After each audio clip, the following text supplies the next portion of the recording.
Hello, everyone. Happy Friday. Welcome back, or thanks for joining us. This is our second episode of the Cannabis Events Talkshow hosted by Eventhi. My name is Adelia. I am the host of this segment and the CMO at Eventhi. For those that are not familiar with Eventhi, we are an online ticketing platform catering to the cannabis culture. And one of the things that we love to do when it comes to building our community for event organizers, event goers, and brands is to educate. So whether it's educating event organizers, educating the community as a whole, or even just, keeping you all updated about tourism, travel, experiences, and events. Now, what is the Cannabis Events Talk Show? This is a new segment that we're doing. Our first episode was last Friday. We're going to do this every Friday at 12 p.m. Mountain Standard Time. I can never say that. I was going to say MST. And the Cannabis Events Talk Show, again, covers all about cannabis events, experiences, and tourism. We're going to keep you updated on the hottest topics, current news, trends, interviews with current guests, to marketing tips and more. And this week, we have our first official guest. So I'm super excited. But first, I'm going to give you a quick lineup of the show. So before I introduce our guest, I'll be doing an interview with that person. Then we're going to go and talk about the industry news. And then I have some other industry announcements. We have a comment. Yes, thank goodness it's Friday. So we are loving that it's Friday. We are thankful that you guys are here joining us. And let me just make sure every other platform is good, because we don't just stream off of LinkedIn Live. We're streaming off of Facebook and Twitter. So we are on multiple platforms going live to you. And I'm going to check this out. We are live on Twitter, so that's a go. And let's see how we're doing on Facebook. And if anybody's tuning in on LinkedIn, say hello. Happy Friday, Tony. Thank you for tuning in. Just give me one more moment. I want to check the Facebook and see how we're doing over there. And things are loading slow this morning. We are good. Okay. All these little tech things. We just want to make sure that we are live everywhere and you guys can hear us and see us. Now, let's get on to the show. And I am just so excited and honored to introduce you all to this week's guest, who's also a co-host. So that's what the difference is. These guests are actually going to be co-hosts each week with us. KC Santana is the founder and CEO of Chiefah, which is a ladies' cannabis club. Chiefah was created with a mission to ignite sisterhood and empower women. So welcome, KC. Thank you for joining us. Hello, Adelia. How are you? I am so good. I'm so glad you're here, and we get to give some information on the incredible experiences and education that you are focusing on with your community. Yes. Yes, I'm excited. Thank you for having me. Of course. Now, a brief introduction was all I provided. So if you can, please share your backstory, how you got into the industry and maybe what you were even doing beforehand. Awesome. Okay, so my name is KC Santana.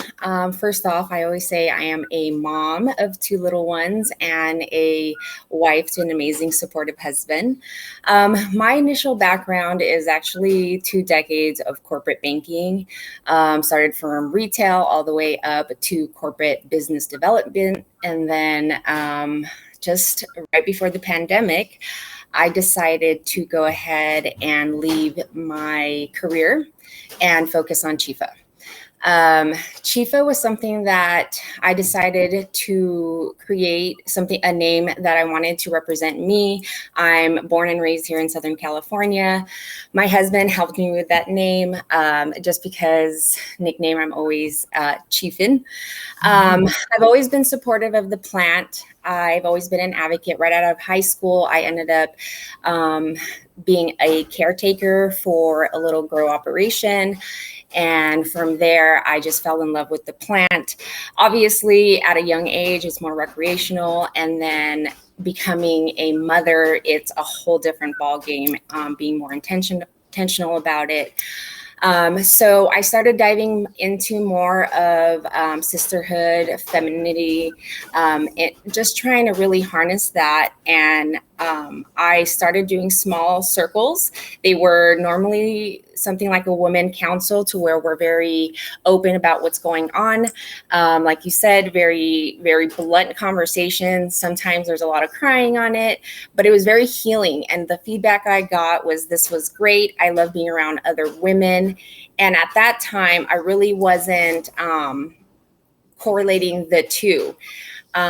Later in 2020, I decided, you know what, there's a lot of moms out there who are still in the closet about cannabis. And I got really great feedback about the women's circle. So let's put the two together. And at that point, I decided, let's start. We bought a home. I was able to start hosting small gatherings out of my property. And little by little, they started becoming social events. And then now this year, I'm doing more educational gatherings. So the educational part can be anything related to the plant or to just holistic wellness in general. So sometimes I may have somebody here who has infusions with topicals where they're able, that's what they do for their brand. I would either have them come and speak about what they do in their craft, just to also bring brand awareness to themselves. And that's basically how I empower other women in the community with Chiefah. No, I love that. And that's the best thing too. And that's what we really tell even new event organizers in the beginning, is focus on building that community, because that's how you're going to grow. You know, trying to throw like a big event in the beginning may not be the right fit if you, especially if your intention is community and education or empowerment. I love that story. Thank you for sharing that. So you kind of did share a little bit about the experience you provide. You know, what has been one of your favorite experiences, if you could narrow that down? I could, you know what, this particular event was at Color Me High. Then it was a spinoff of the place where you do painting and wine. I decided to do Color Me High, where we did all glow in the dark paint. It was a glow in the dark, more social. This one, we had a bigger turnout. We had about almost 24 women, and we had a joint rolling contest. I think just seeing all the women like root each other on, everybody was just having a great time. And then aside from that, being a host for events, the one thing that probably makes my heart sing, I always say, is seeing women that have collaborated after the fact of meeting at your event. It kind of makes you feel like, okay, my purpose was done there. Yeah, I love that. That's so true. You know, and that's the thing with it is about building connections. You know, you do want to see. I love that. And where are your events hosted? I'm in California. However, we have a lot of restrictions. So to what I had said earlier, I basically throw them at my home. If I do have bigger events, we will rent out a venue. But again, that becomes a little bit difficult for me. With one, the fees go up if they want consumption. My events are normally open to consumption because I host them out of my property. So that's the difference there. Me being able to bring that to, or open that space to women, and them being able to, it's a whole energy and an experience to be able to do that. And sometimes the venues don't really give us that opportunity. And so primarily they're hosted out of my home, which is one of the feedback I get normally is, thank you for letting me in your safe space. And I think that creates the sisterhood that I was looking for in Chiefah. Yeah, no, that's so true. And that's even good, like that intention. It just shows that you are attracting the right people that align well with, not right people, and right people for that specific mission, for that alignment, for your values that you're building within that community. Right. Yeah. The cannabis culture is huge. So there's space for everybody. And then there's, social events, educational workshops. I like to call them workshops. They can be fun. We usually have a little bit of a raffle, but my workshops, I usually bring 1 or 2 vendors on that are all women.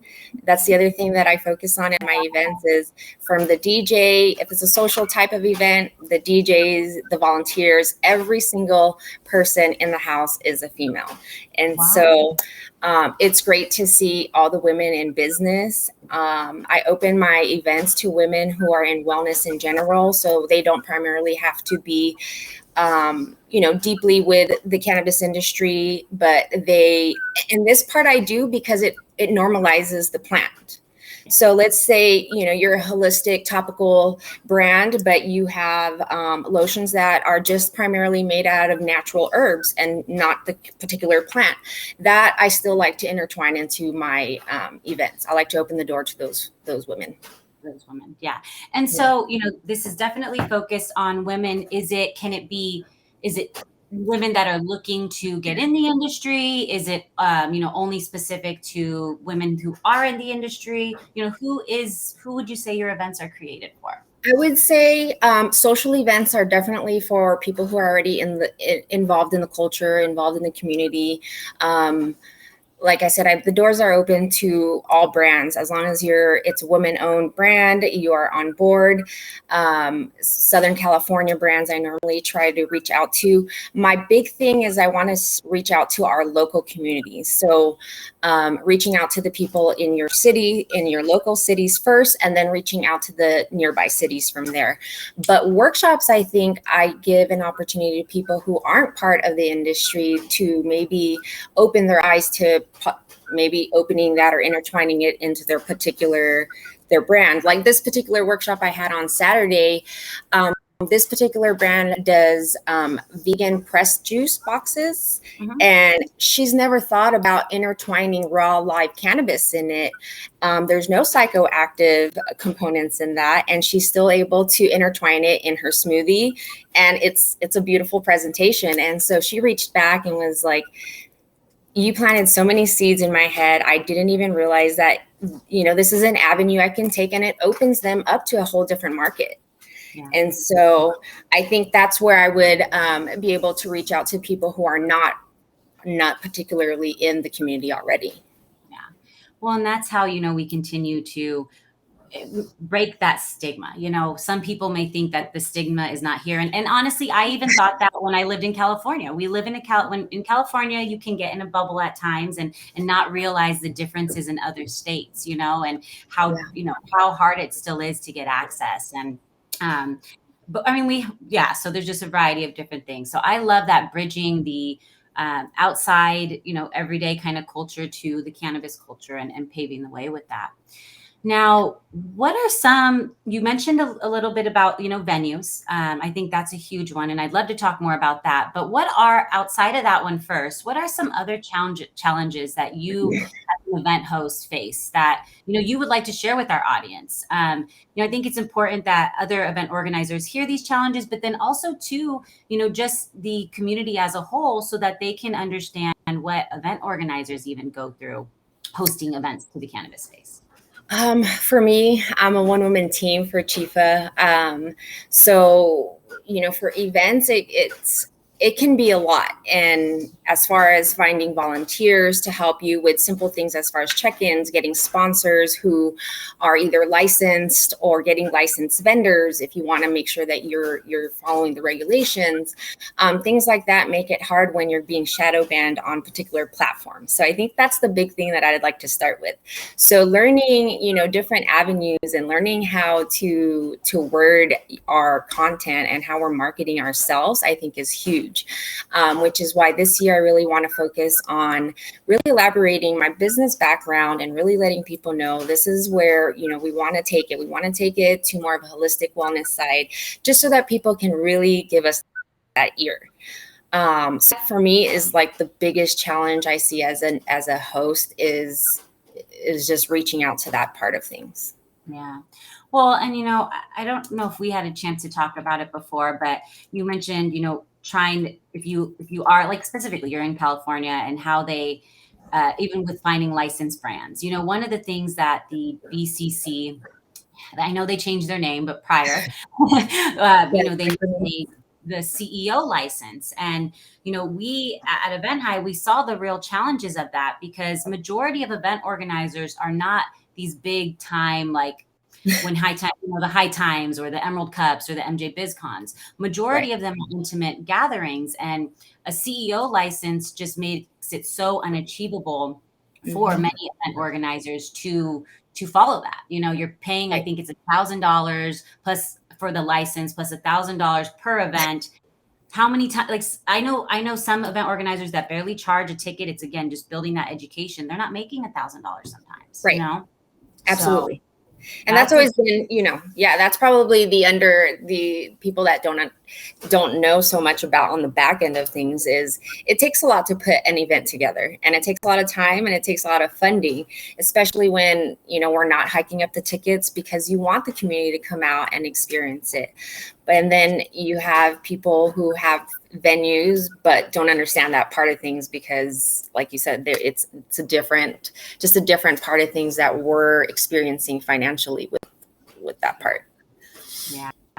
Well, and two, the venues, I know we spoke about it before. And if you are a venue out there, these are just valid conversation points, but we both have experience. We've seen it a lot over here at Event High too, where venues are, upcharging when they say cannabis, even if it's maybe not a consumption event, right? It could just be, Or they say there's a fee and it has to be CBD hemp only type of things. There's the fine lines in everything, plus the fee, and it turns us off, unfortunately, to have to hear that, especially when we want to provide a safe space for the women. Yeah, exactly. Well, and I think too, once venues that are not familiar with the industry start to really experience these events and realize that it's not, I don't know, maybe they think we're going to get all like ratchet or something. I don't know, whatever the word might be, but who knows what they think. I spoke to somebody who was open about it, and the thing is I'm very open about I'm Christian. I'm very open about it on my personal page on Instagram. I have a lot of Christian friends who are open about cannabis. There's a whole blog podcast out there, but he happens to host his venue to a church on Sundays. So for him, his problem is the scent of things for his next event and the prior thing. So from what I'm getting feedback from people who own property or venues, those are things that they're trying to figure out. So sometimes they're open to, if they have a nice parking lot for, something that you could turn into a tent-like deal, it would be feasible. I mean, it is feasible, but I think it's, again, building the community and building a relationship with those people are going to be key for us people who are hosting. Yeah. No, I love that. Well, I'm going to do a quick regroup. So for those that are just tuning in, this is the Cannabis Events Talk Show. And today we have our special guest and co-host, KC Santana, the CEO and founder of Chiefah, which is a ladies membership club, or cannabis club, I should say. And again, they are focused on creating a mission to ignite sisterhood and empower women. Now we're going to start to focus on our news. And so we have some topics that we're going to talk about. How this is going to work is I'm going to go over each news article, and then KC and I are just going to, provide some insight, chat about it a little bit, and then move on to the next topic. So first, kicking off is Prince George may become first airport terminal worldwide to open cannabis retail store. Now, Prince George, for those that are not familiar, is in Canada. I didn't know when I read it in the beginning, so I want to make sure everybody knows. Yeah, it's in Canada. Good point there. Yeah, I was like, what is that?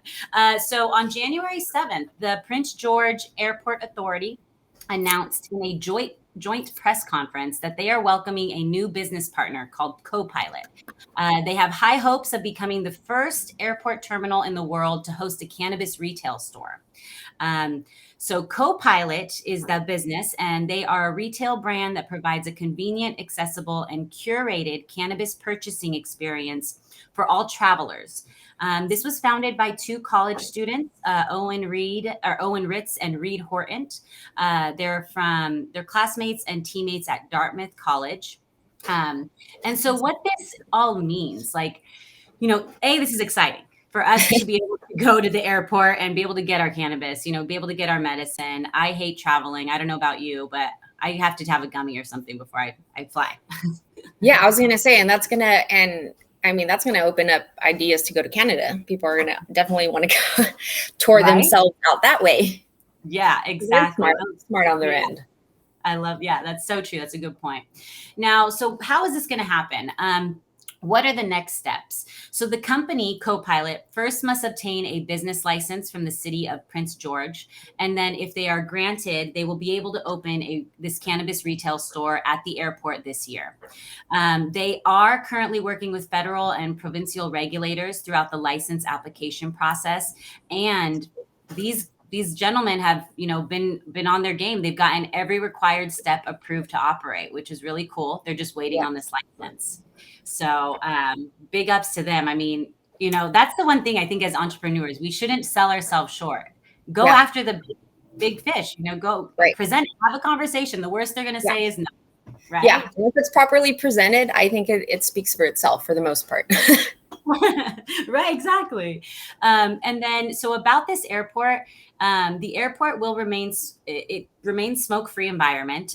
They do already have designated smoking areas, but they are going to separate it. They will build another designated area specifically for cannabis, which is good. I personally, I think that's awesome. Smell of cigarettes while I'm smoking weed. Yeah. I think it's a great idea. Yeah. The products and services obviously will conform to all federal and provincial laws, and the store would operate like any other cannabis retail store. The only difference is it's in an airport. And the one other thing I wanted to touch on is which I found interesting, and obviously it's smart. So I guess what they're going to do with this store is it'll be outside of the security thing. So like, let's say you're just maybe dropping somebody off, you can still, you don't have to visit. Yeah, exactly. Yeah. So it's like the walk of Disneyland on the outside of Disneyland. Yeah. Yeah, exactly. That's exactly like it gives them they don't miss out, basically. Yeah, people don't miss out. Mm-hmm. That's awesome. And so you're right, though, on the tourism approach. That kind of title, why wouldn't somebody go to Canada just to experience I'm that? surprised LAX, is a huge mark. That would be great for LA. What about Colorado? They've been paid, they've paid for recreational. I'm like, they should have this. Like, well, sometimes this opens different ideas to those places who are already up and running. So true. Especially if it gives them revenue for their state. Yeah, exactly. So we'll keep an eye on that conversation and see how they're doing. Obviously, we'll update everybody once their license gets approved. Because field trip. Exactly. Field trip to the airport. If it goes well, it's actually this summer. So Canada's not a bad place to go in the summer. I was going to say, summer should be great. Now, next article. So this city could be the first in SLO County to allow cannabis lounges. So Grover Beach could soon become the first local city with what essentially equates to cannabis bars if a new ordinance is passed this year. The city council directed staff on Monday to pursue an ordinance that would allow cannabis lounges at commercial cannabis retailers in the city. Currently, Grover Beach has 4 approved cannabis retailers, 805 Beach Breaks, Natural Healing Center, Urban Leaf, and Juicy, which is still under construction. So the city council did specify some conditions for this ordinance. But again, like, what are your thoughts on this? I'm loving cannabis lounges conversation being brought up. Yeah, this I think is going again to normalize it a little bit more for others who are curious about it. who maybe aren't too educated or just have no source of even getting the education or where to start. But I think this is definitely going to make a difference as far as normalizing it for people. And then it's exciting for us who are already in the cannabis industry to see things like this happening. I always think California would be really on it, being that we're fairly, legalized recreationally for now since 2016. So it's been a while. So I think it's just a matter of them, like I said, figuring out how to really manage things, make sure it's done right, for things to flow for all ends, I should say. Yeah. Well, and a big point too. So Mildred comments, we need more of those for sure. Yeah, we definitely agree. All over. We could host our brunches there. Yeah, exactly. There we go. You have the location set and everybody can consume. So the other point on that though is like, look at Nevada. I mean, even California, you can't consume, in public places. So this helps allow people to have a spot to go to consume, which is great. Yeah. I think Nevada is a great idea too. Yeah. Right. Yeah. In Nevada, they're talking about it. I know New York, like New York, I feel like they're going to pave the way with like the experiences of the lounges they create, which will be cool. Exciting. So, according to the release, a retailer would be required to obtain an additional commercial cannabis permit from the city before being allowed to add a cannabis lounge on their property. Also states that those lounges would not be permitted to be visible from any public space. Though the businesses could operate both indoor and outdoor lounges, obviously they need to have ventilation systems installed to prevent odors from being detected from places, from adjacent buildings. Right. I'm thinking like a commercial plaza, like more, you'd have to go in. Oh, yes. Yeah, you're right. Which again, you can make that an experience, not a speakeasy per se, but, have them go in and just feel like, ooh, I'm getting into this new VIP spot in a way, Right. Yeah. For me, it's always about experience and value for who we're doing this for. Exactly.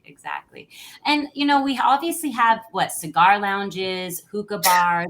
So the ventilation systems are easily accessible. It's out there, they can figure out that easily for these businesses. The final note with this is the ordinance is expected to be brought back up in the city council in March. And so if it goes all, into effect and get approved, this could happen all in the beginning of spring of this year. So exciting for 2022. Right? Lounges and airport lounges or airport cannabis stores. Yeah, exactly. Yeah, which is, why I think it's important too that we really try to, if possible, to get involved with our city councils, because this is how things like this happen. You understand the licensing and we understand who to work with, so that they can open their eyes to how much revenue this would bring our city, our state, just in general. Yeah, that's so true. Now, those were the two articles that we were highlighting on today. A couple of things I wanted to share as well with everybody that's tuning in. So KC actually was nominated for Cannabis Advocate of the Year.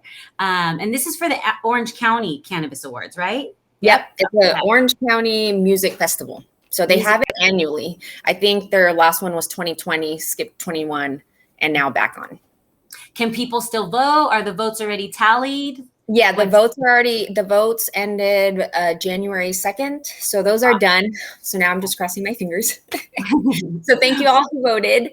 That's January 29th. That is from 2 to 10 p.m. at the Garden Amphitheater in Garden Grove, California.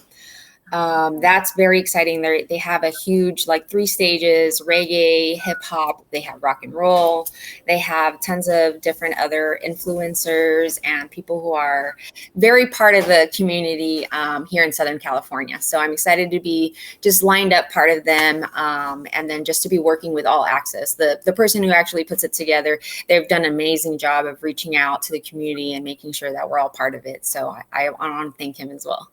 Oh, good. Well, congratulations on, that nomination. Fingers Thank you. crossed. Keep us posted as well. We would love to celebrate you if, when you win that, when you're not, Of course.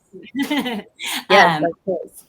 and Fingers before we crossed. let you go, Casey, thank you for telling us about Chiefah. When is your next event? And then I would love to give you the floor to just give any final announcements or share about how people can reach you. So we'll start with Valentine's 12th. February 12th, we have Rose Blunt tutorial, and we're basically doing a sexy vibes. We'll have a makeup artist on board. We have somebody who has their crystal gems here. They do oracle readings. So basically, we just want to enhance our femininity and do this all for the women. So usually you're used to the couples vibes. We wanted to make sure that the ladies had a night to themselves to really feel beautiful and celebrate themselves. The next day is Super Bowl, so why not have a ladies' night right before they have to do all the stuff in the kitchen the next day? So that's February 12th. And then this coming weekend, I'll be doing a live activation demo on an infusion, a cannabis infusion for a taco fest who is sponsored by Cannabis Pro athletes. And so that's very exciting to see athletes support the cannabis industry and especially support women in this particular community. So thank you for Y&M for bringing me on board. I'm sponsored and a vendor there, so they can catch me there. I also have my apparel and my booth up. And then January 29th is basically the award show. I'm excited to be part of that. If anybody's interested in finding me or anything related to the events that I just presented, they can do it on my website, chiefah.com, or Instagram. Facebook is up now, and then LinkedIn as well. Perfect. Awesome. And we are putting those on the screen as well. You can take a screenshot and go give her a follow on those and check out the website. Casey, thank you so much for sharing so much about what you are doing. And it is really empowering and inspiring. Obviously outside of this, like I definitely have a big focus on empowering women as well. So I think, as long as if we can all continue to collaborate as well, we help push the message forward by each of us doing our own things, but also supporting each other.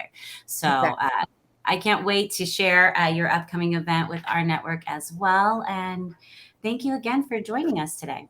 Thank you. Thank you for having me. I hope you guys enjoy your weekend. You too. All right. Bye. All right, everyone. So that was so exciting. We had our first guest on our show. She shared some great insight and gave some great feedback to our industry updates. Now, before I let you all go, we do have a couple more announcements that I want to quickly go over. So as I mentioned, this is a weekly show every Friday at 12 p.m. Mountain Standard Time. We will be bringing different guests each month. So if you are interested in being a guest, feel free to email us below right there. There we go. You can't see my finger. You got it though. It's right there. Give us an email, share a little bit about yourself. Again, this is focused more for those that are in the cannabis events, tourism, experiences, landscape. We want to give them a voice on this show.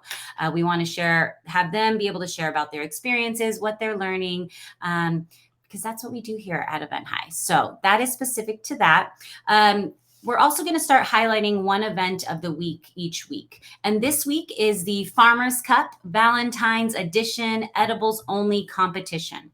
Now, this is a virtual competition. And if you're in Southern California, you can now sign up to be an edibles judge. You can become a judge and sample, licensed edible brands, varying from chocolate candy, soft baked goods, beverages, and more. These are all licensed brands that they're working with. So whether you're a licensed brand and you have an edible focused product in California, reach out to the individuals at the Farmers Cup. Or if you're interested in becoming a judge, visit eventhi.io and learn more. You'll see their event. It's Farmers Cup Valentine's Edition. Now, a couple other things. Last week I gave you some updates on the landscape with what's going on with restrictions. So next week we'll bring that back.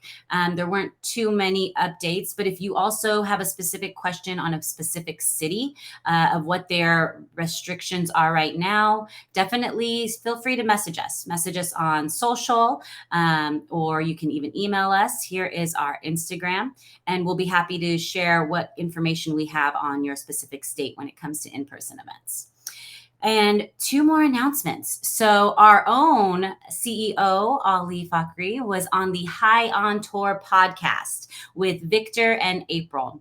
And Ali shared, what the vision was with Event High, what we're doing, why we're so passionate about it, and even gave a little bit of insight about who he is. He's always behind the scenes, running the company with us. I'm usually more on the front face, but he's working hard behind the scenes. So it was really good to have you guys all get to know him a little bit. And the final announcement. So last, what was it? 2 years ago, before COVID happened, Event High announced our High Day. High Day is always around 420 weekend. And the vision of High Day is where we would like to have different event organizers or just individuals that want to host a give back event in their city. This can be a beach cleanup, a trash cleanup, maybe volunteering at a food kitchen. And so we are thinking of bringing it back this year. COVID transitioned us to doing a virtual event. I don't know if some of you may all remember that. We were live for 24 hours and we had one event organizer every hour create a different experience for you all online. And we were raising funds with those tickets to give back to the community. So this year we are looking at bringing back the in-person component. And if you're interested in hosting a give back event, and joining us for High Day, we would love to scale this to nationwide, even if we have 2 different states. We are just so thankful for anybody that wants to take a time to give back to their community and give back. So again, email us if you are interested in participating in that. And that is the end of the show. Again, I hope you all enjoyed listening and joining us in the conversation. If you are interested in being a guest, send us an email. If you have an upcoming event that you want to know how you can work with Event High, again, also contact us for that as well. And with that being said, I hope you all have a fabulous weekend. Stay safe, stay healthy, and stay high.